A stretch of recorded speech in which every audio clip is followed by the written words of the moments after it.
10K in my emergency savings fund. Let's go.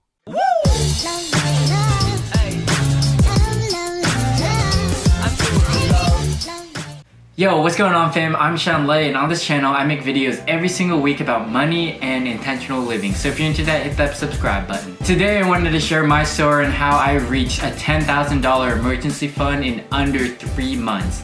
And I understand that I come from a place of privilege. I've been fortunate enough to have loving and supportive parents, to have a great education, and to have an awesome job that pays well fresh out of college. I'm not here to brag, I just wanted to share my process, and hopefully you can take elements away and apply them to your life. So a little bit of backstory about me and my situation growing up.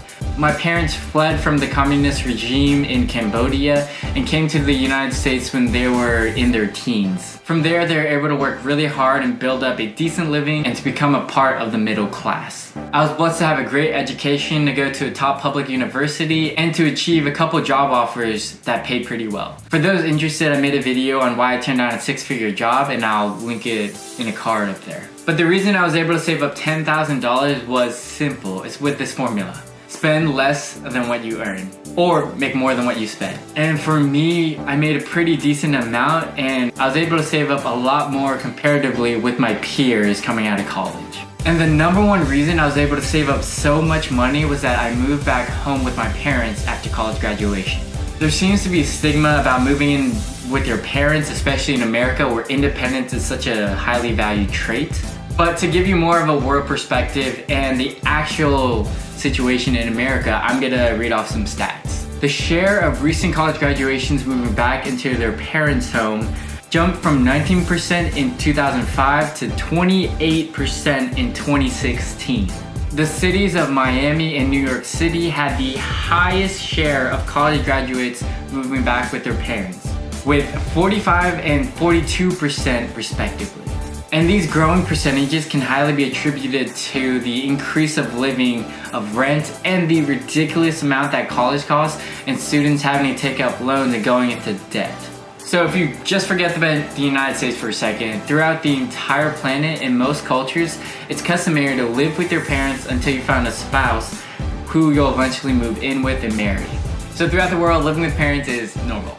In America, the majority of people don't live with their parents coming right out of college, but there are so many benefits to doing this, the main one being able to spend less. Now I realize that I have a pretty good relationship with my parents and I can live with them without having to grab my hair, but I understand that it might be better off for you to just head out. If the relationship with your parents is pretty toxic, or the environment that they have in their home is, then you have to weigh the pros and cons of moving back with them. And honestly, if it's not gonna make you any happier or healthier, then I just wouldn't. But for those of you who are considering moving back, no one's gonna judge a person in their 20s moving back with their parents to save up more money or pay down debt. And to be frank, life is damn hard and it is hella expensive, so do what you gotta do. And for those of you who might be thinking that it's a social step backwards, it is a huge financial leap forward and will set you up financially in the future. For those of you that live in a big metropolitan area like me, I live in DC and the suburbs around it, rent for a single bedroom apartment can easily be $1,500 a month.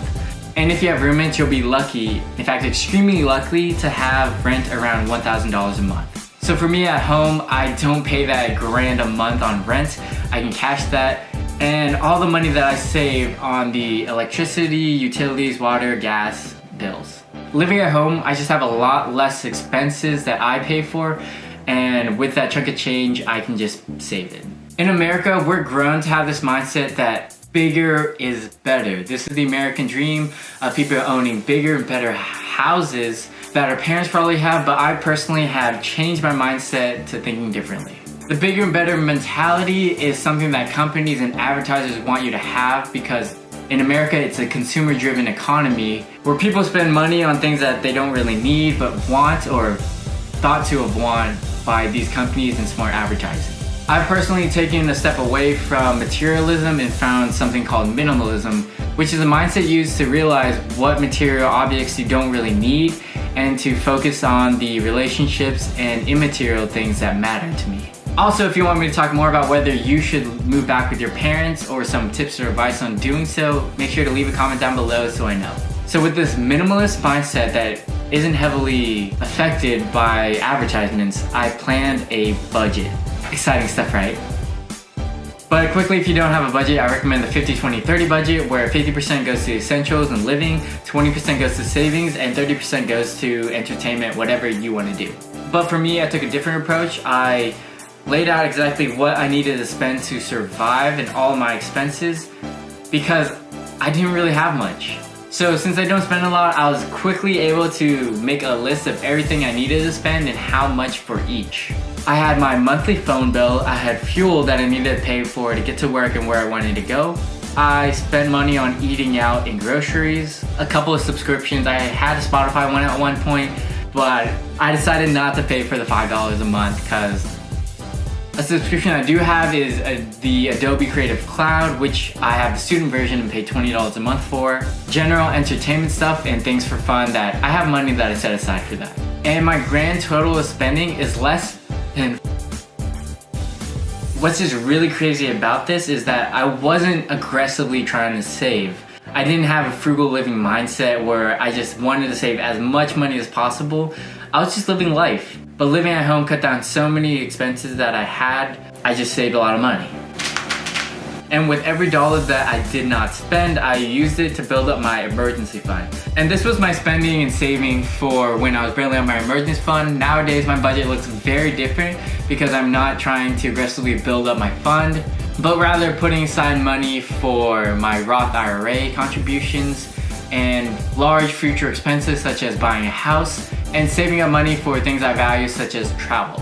Quick side note, for those of you who love to travel like I do and don't want to pay those pesky foreign transaction fees, I highly recommend the Chase Sapphire Preferred Credit Card. I've been using this for quite a while now. I've recently been able to redeem my $675 in signing bonuses after spending $4,000 in 3 months. I'm gonna have a link to this card in the description below, but if you don't think you can spend $4,000 than you currently do in 3 months, then I would not recommend you get this unless you can get extra help from family members or friends, because I don't want you to go into debt. If you don't earn as much money as me or have a lifestyle that causes you to spend more, just go back to the formula. Either make more money or spend less. You can make more money with side jobs online, to freelance photography, or tutor someone in math or something. Or you can spend less. You can determine where you're actually throwing money out and where you can cut back.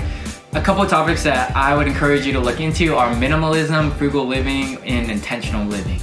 There are certainly many different lifestyle changes that you can make. Like for instance, for 1 week every 2 months, decide to not spend any money on food and just purge all of the ones that you have. This will not only help you save money, but help you not waste food that you already own. If you're interested in more minimalist lifestyle tips like these where you can save a massive amount of money, go ahead and comment down below and let me know. And I hope you enjoyed my story and was able to take some elements out of this to improve your life and financial situation. To save this video, give it a thumbs up, and if you want to see weekly videos on money and intentional living, be sure to hit that subscribe button and notification bell. That's all for this video. Peace! It's a Sarah B sample with a dope ass beat, and get the mic check. All the levels